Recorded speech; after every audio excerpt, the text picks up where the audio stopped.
एक दिवस एका खोडकर माकडाने मुद्दाम एका पांढऱ्या घोड्याला दगड मारला. अचानक झालेल्या त्या हल्ल्याने पांढरा घोडा संतापला, पण त्याने खरा दोषी कोण आहे हे पाहिलंच नाही. रागाच्या भरात त्याने शेजारी उभ्या असलेल्या काळ्या घोड्याला जोरात लाथ मारली आणि मग दोघांमध्ये भयंकर भांडण सुरू झालं. ते एकमेकांवर तुटून पडले, पण एक गोष्ट ते विसरून गेले.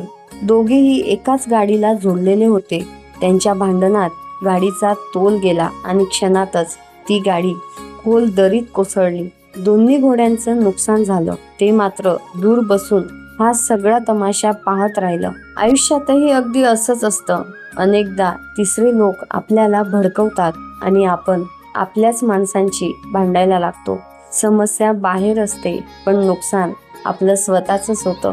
म्हणून आपसातील भांडण सोडा, एकत्र या आणि अडचणींचा मिळून सामना करा. नाहीतर कोणीतरी तिसरा तुमच्या आयुष्याचा तमाशा पाहत बसलेला असेल.